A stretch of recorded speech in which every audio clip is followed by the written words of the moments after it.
இயேசுவில் பிரியமான சகோதர சகோதரிகளே, இன்றைய நற்செய்தி வழியாக இறைவன் நமக்கு சொல்லுகிற செய்தி, நம்முடைய ஆன்மீக வாழ்வில் ஆண்டவருடைய வார்த்தையை கேட்பவர்களாக அல்ல, மாறாக அதை செயல்படுத்தவர்களாக நாம் இருக்க வேண்டும் என்ற ஒரு சிந்தனையைத்தான் இன்றைய நற்செய்தி தெளிவாக நமக்கு சொல்கிறது. குறிப்பாக இன்றைய நற்செய்தியினுடைய பகுதியை பற்றி நாம் பார்க்கிற போது, ஏறக்குறைய மத்தேயு நற்செய்தியிலே 5வது அதிகாரத்திலிருந்து மலைப்பொழிவு ஆரம்பமாகும். அந்த மலைப்பொழிவினுடைய இறுதி பகுதியாகத்தான் இந்த நற்செய்தி பகுதி கொடுக்கப்படுகிறது. எல்லாவற்றையும் அவர் சொல்லி முடித்த பிற்பாடு, இதை நீங்கள் செயலாக்கம் கொடுக்க வேண்டும், வெறும் வார்த்தையை வாழ்வாக விடாமல் நீங்கள் சென்றால் அதிலே எந்த விதமான பயனும் கிடையாது, கேட்டதை நீங்கள் உங்களுடைய வாழ்க்கையில் செயல்படுத்த வேண்டும் என்று ஆணித்தரமாக இந்த நற்செய்தியினுடைய கடைசியிலே ஆண்டவர் சொல்கிறார். அப்படி சொல்கிற பொழுது அவர் மிக அழகாக இந்த பாறை மீது கட்டப்பட்ட வீடு, மணல் மீது கட்டப்பட்ட வீடு என்ற அழகான ஒரு ஓமையை அவர் நமக்கு கொடுக்கிறார். யார் ஒருவர் வார்த்தையை கேட்டு அதை செயல்படுத்துகிறார்களோ அவர்கள் பாறை மீது கட்டப்பட்ட வீட்டுக்கு ஒப்பானவர்கள்.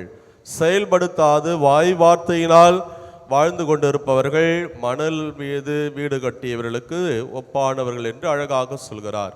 அது மட்டுமல்ல, கடந்த நாட்களில் பார்க்கிற பொழுது இதுபோல மனிதர்களை 2 வகையாக அவர் பிடிக்கிறார். எப்படி?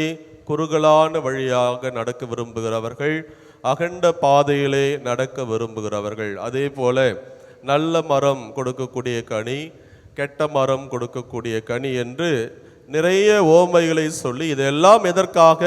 வெறும் வார்த்தையால் அல்ல, வாழ்வால் நீங்கள் எனக்கு பிரமாணிக்கமாக இருக்க வேண்டும். அப்படி இருக்கிற பொழுதுதான் நீங்கள் உறுதியாக இருப்பீர்கள். என் முன் அந்த தீர்வையின் போது வருகிற போது நல்லதொரு தீர்ப்பை நீங்கள் பெறுவீர்கள். மிக அழகாக கட்டப்பட்ட அந்த வீடு நம்முடைய ஆன்மீக வாழ்க்கைக்கு ஒப்பிடப்படுகிறது.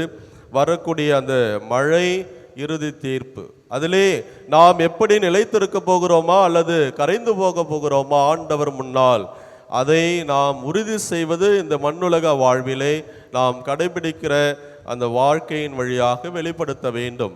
அதற்கு மிக அழகான உதாரணம் இன்றைய முதல் வாசகத்திலே கொடுக்கப்படுகிறது.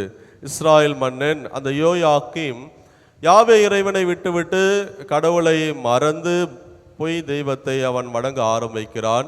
அவனுடைய வார்த்தைக்கும் வாழ்வுக்கும் அங்கு சம்பந்தமே கிடையாது. எனவேதான் கோபம் கொண்ட இறைவன் அவரை முற்றிலுமாக மறுதளிக்கிறார்.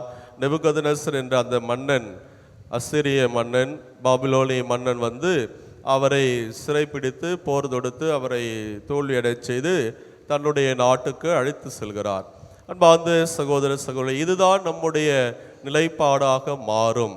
யார் ஒருவர் இறை வார்த்தையை கேட்டு அதை செயல்படுத்துகிறார்களோ, நம்முடைய நம்பிக்கை செயல் வடிவம் பெறுகிற போதுதான் அதற்கு அர்த்தம் உண்டு. நம்பிக்கையாலன்றி எவருக்கும் வாழ்வு வந்து விடாது என்று எபிரேயருக்கு எழுதப்பட்ட திருமுகத்திலே அந்த ஆசிரியர் தெளிவாக நமக்கு கொடுக்கிறார். நாம் கேட்கக்கூடிய இறை வார்த்தையை காதால் கேட்டு அதை அப்படியே கடந்து போய்விட்டோம் என்று சொன்னால் நாம் மணல் மீது வீடு கட்டியவர்களுக்கு சமமானவர்கள்.